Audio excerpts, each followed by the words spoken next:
Data wa twese wo mu ijuru, Mana mushobora byose, Mana ukomeye kandi uhambaye kandi uvuga bikaba, uteka bigakomera, urema ibitariho bikabashaga no kubaho. Ndasengera mwene data ugiye kumva ijambo ryawe, reka rimwubake kandi rimukomeze uko rimusanze, nabe ariko rimusiga ariko rizana impinduka mu buzima bwe no kubimwerekeye byose, mu izina ry'umwami wacu Yesu Kristo, amen.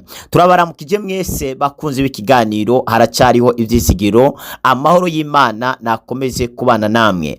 Haracyariho ibyizigiro ko wakomera, ko watera imbere, ko wagera ku nzozi zawe. Haracyari ibyizigiro k'ivyo abandi bagezeho nawe wabashaga kubigeraho. Imana twizeye, Imana twakurikiye, ntabwo irobanura ku butoni ivyo yakoreye abandi nawe yabashaga kubigukorera. Haracyari ibyizigiro k'iyo ndwara wayikira nubwo abaganga bakubwiye ngo ntikira. Haracyariho ibyizigiro kuko ibidashobokera abantu bishobokera Imana. Tugiye gufata umwanya wo gusengera abantu bafise imitwaro itandukanye, abantu bafise ubugwayi butandukanye, abantu baboshwe n'ibintu bitandukanye. Hari abantu bifuje gushikana runaka ariko bikanka.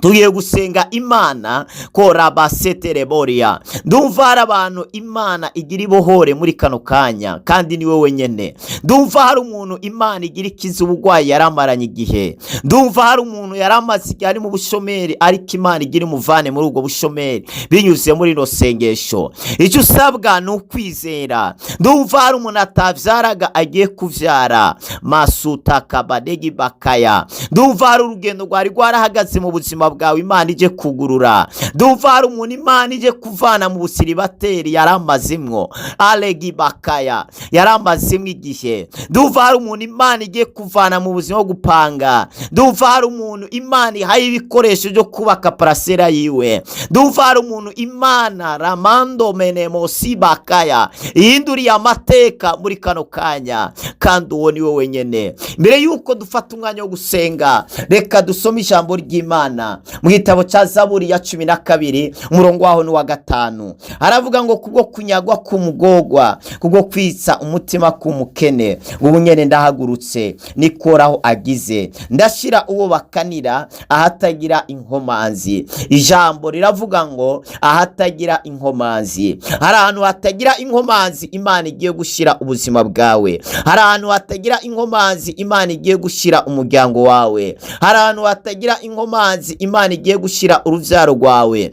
Hari ahantu hatagira inkomanzi Imana igiye gushira urugo rwawe. Hari ibintu vyatatse ubuzima bwawe kubera wari ahantu hasanzwe, wari ahantu alegosi bakaya. Ibitero byose bishobora kukubona mu buryo bworoshe, ariko hari ikibanza cizewe Imana igiye gushira mu buzima bwawe. Biravuze ngo kubwo kunyagwa k'umugogwa. Hari ibintu wibwe, hari ibintu watakaje, hari ibintu wibwe ariko kubera uri umugogwa udafite ukuvuganira, barasotagabaye vyaragiye. Ariko Imana igiye guhaguruka umuvugizi wawe. Imana igiye guhaguruka kugira ngo ivuganire ubuzima bwawe, ivyatwawe kugira ngo bigaruke, ivyukaye kugira ngo bibashe kuguruka. Ngobwo kunyagwa k'umugogwa, ngobwo kwisa umutima k'umukene, nk'ubunyene ndahagurutse kwitsa umutima k'umukene. Ni cagi ugomba ikintu kakibura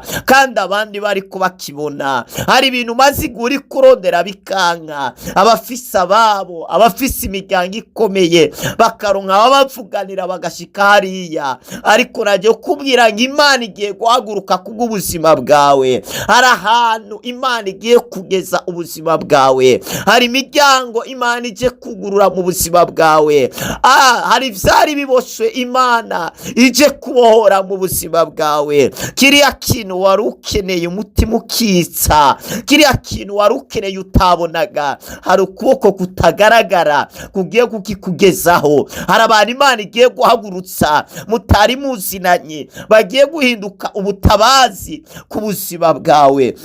birikivuga ngo iki? Ngo kubwabo bantu bahuye n'ivyo bibazo, abo bantu bari mu bukene, abantu banyaswe ivyabo, abantu bagwaye, abantu bari mu ngorane zitandukanye, ngo ubunyene ndahagurutse. Ntabwo arejo, Imana irahagurutse ubunyene, kano kanya irahagurutse kugira ngo ikize ubuzima bwawe, irahagurutse kugira ngo ikure iyo ndwara warumaranye igihe. Imana irahagurutse kugira ngo igukure muri iyo nyota y'ivyisi. Imana irahagurutse kugira ngo itabare umugabo wawe. Imana irahagurutse kugira ngo itabare umugore wawe. Imana irahagurutse kugira itabare uruvyaro rwawe. Imana irahagurutse kuri ya dosiye yawe. Imana irahagurutse rabadeginoshke. Imana irahagurutse muri cya kibazo cawe. Imana irahagurutse manda rabadegibaya. Imana irahagurutse muri ayo mashure yawe. Imana irahagurutse muri iyo business yawe. Imana irahagurutse muri urwo rugo rwawe wari ugiye gusambuka, ariko Imana irahagurutse kugira ngo ishire buri kimwe mu rutonde. Imana irahagurutse muri bimwe wari kurategura. Imana irahagurutse mu nteguro zawe. Imana irahagurutse muri ya parasera yawe. Ndumva hari ibintu Imana igiye gukora. Ndumva hari abantu rabaduzi bakaya. Imana igira ishindurira imibereho. Urakoze Mwami, guhagurutse kugira ngo utabare, guhagurutse kugira ngo ubohore. Ntabwo ujye uhagurukira ubusa. Iyo wewe wahagurutse abasi barasazara, iyo wahagurutse imitego y'umwasi kugwa ku nzira. Ndagushimiye ko mu guhaguruka kwawe hari ibintu biriko birakugwa ku nzira byari byarabaye inzitizi ku buzima bw'uyu mwene data. Ubwo guhaguruka kwawe hari indwara zatanguye guhunga byari zarazengereje ubuzima bwe. Ubwo guhaguruka kwawe Uwiteka hari ibyago bikuwe ku nzira ye, hari ubushomeri bukuwe ku nzira ye. Ubwo guhaguruka kwawe hari sida yari mu mubiri we irakamanganye. Kubwo guhaguruka kwawe kubwo guhaguruka kwawe hari imiryango y'akazi yugurutse. Ubwo guhaguruka kwawe abansi bari barateze ubuzima bw'uyu mwene data, abo barasanzaye, abo barasubiranyemwo mu izina rya Yesu. Ubwo guhaguruka kwawe hari amadeni yishuwe ku buzima bw'uyu mwene data. Ubwo guhaguruka kwawe Mana ndiho. Ubwo guhaguruka kwawe hari ibyago bikuwe ku nzira ye. Ubwo guhaguruka kwawe ivyamurizaga byamubuzaga amahoro ivyo birakuweho mu izina rya Yesu. Labasetereboria, uyu musonga maranye igihe turawukamanganishije mu izina rya Yesu. Ubabara maranye igihe mu mugongo burahagaze mu izina rya Yesu. Ndasenga nirukana indwara zari ziri muri ubu buzima bw'uyu mwene data. Iyi ndwara y'umutwe nikamangane, aya maso nahumuke atangire kureba neza. Igitero cy'amaso ndacirukanye ku buzima bwawe. Ugutwi kwasivye ndakuzibuye mu izina ry'umwami wacu Yesu. Aya maso yahumye ndayahumuye mu izina rya Yesu Kristo Umunyanazareti. Ndasenya kino gitero cy'amenyo. Amenyo yose ari kukurya. Uhereye ino saha magaritse ubwo buribwe. Uhereye ino saha ndakuye ikintu cyariko kirimburura amenyo yawe mu izina rya Yesu. Ibi bizunguzungu birahagaze uhereye ino saha mu izina rya Yesu. Iyi pararize ndayihagaritse mu izina rya Yesu. Uyu muntu ari kumva ibinyanya mu maguru, yo yicaye akanya gato gusa ubwo nyene ibinyanya bihita biza mu maguru. Iyo ni mpemu ya pararize bare bagiye kuguteza. Uhereye ino saha iyo mpemu ndayirukanye, iyo mpemu irakamanganye mu izina ry'umwami Yesu Kristo. Iyi infection mu maraso, iyi infection abadayimoni baguteje mu gitereko,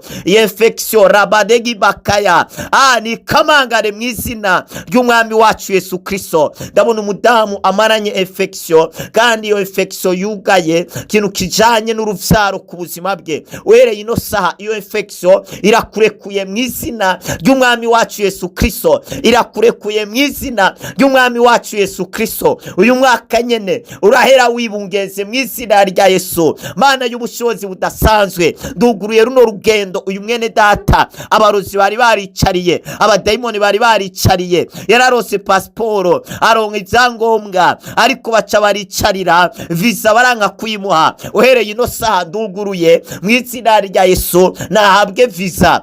Rabadegi bakaya, unawe yabuze itike nduguruye imiryango nahabwe iyo tike mu izina rya Yesu. Ndakuyeho imitego yari imbere yabo, ndakuyeho inzitizi zari ziri ku buzima bwabo mu izina ry'umwami w'abami Yesu Kristo. Ndatuye ubutabazi hejuru y'ubuzima bw'uyu mwene data. Aya madeni niyishugwe mu izina rya Yesu. Mwishura no madeni, mukure mu mabaro w'amadeni, mukure mu gahinda k'amadeni. Era bagenda abundabunda, afite ubwoba hirya no hino, ntabona ingene yakwishura no madeni, ariko ndamusengeye mu izina rya Yesu Kristo. Mandara badegi bakaya, warishuye amadeni y'umupfakazi muri Bibiliya ukoresheje umukozi wawe Elisa. Mu izina rya Yesu nanjye ndishuye no madeni, ndarekuye ijambo ryo kwishurwa kw'aya madeni mu izina rya Yesu. Ugukwezi nyene rekora mandegi baya, kora igitangaza, hindura ivyase guhinduka.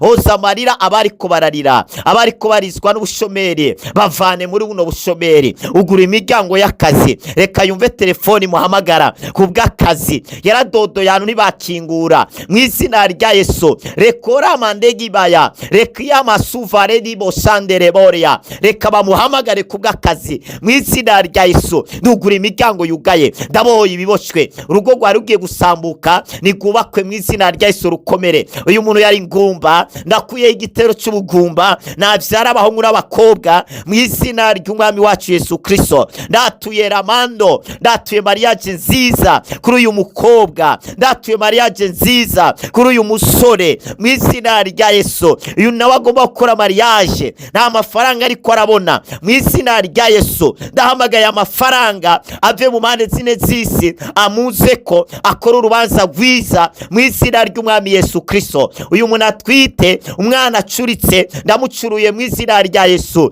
kandi ndatuye kavyara neza mu izina rya Yesu. Mana ndasengeye umwene data utwara inda zivayo, arebosate, inda zibiri zimaze kuvayo, iya gatatu afite ubwoba ko nayivayo mu izina rya Yesu. Imhemu ituma inda zivayo ndayimenaguye, ndayicanjaguye, ndayisohoye mu izina rya Yesu. Iyi nda ntizovayo, uyu mwana azokurira mu nda mu mezi 9, azovyara neza mu izina ry'umwami wacu Yesu Kristo. Uyu muntu adandaza amafaranga akamunyura mu myanya y'intoki, nakina arabadeya, arosa amafaranga nakina mu marira. Ndakuye imhemu y'inyatsi abadayimoni bamuteje mu izina rya Yesu. Uhereye no munsi amafaranga azakoraho azamugirira ikimazi mu izina ry'umwami Yesu Kristo. Ndatuye gukira indwara ya sida, ya kansera y'umutima, amibe, indwara ya malaria, indwara masuta labadegi baya, indwara ya asima, ibisimba biri mu nda. Izi ndwara zose zirakize mu izina rya Yesu Kristo, zirakamanganye mu buzima bw'aba bene data. Aya masigo ndayakomeje mu izina rya Yesu Kristo umunyanazareti. Iyo ndwara y'agahehera kadahera irakamanganye. Ijo gitero cyo gutaronka itsiro ugiye kuryama kirakamanganye mu izina rya Yesu. Ugiye kuryama urarose itiro mu izina rya Yesu Kristo. Iyi mhemu y'abadayimoni bakwirukaho nijoro, ukararurota bakwirukaho bakugaburira ibintu mu izina rya Yesu Kristo. Ivyo bitero birakamanganye ku buzima bwawe. Uyo mubiri ufite ntabwo ari uwawe. Ndabona umuntu umubiri wiwe badayimoni barawutwaye, utkurya twose umenkona na hamwe turiko turaja, ugu muri wawe undi nyene mu izina rya Yesu. Subizwa umubiri wawe mu izina ry'umwami Yesu Kristo. Aya maintese yagize ikibazo, uhereye ino saha akira amaintese mashasha mu izina rya Yesu Kristo. Uyu mutima wari ufise ikibazo ndawuvanyeyo, akira umutima mushasha mu izina rya Yesu. Aya mahaha yarafise ikibazo ndayavanyeyo, akira amahaha mashasha mu izina rya Yesu.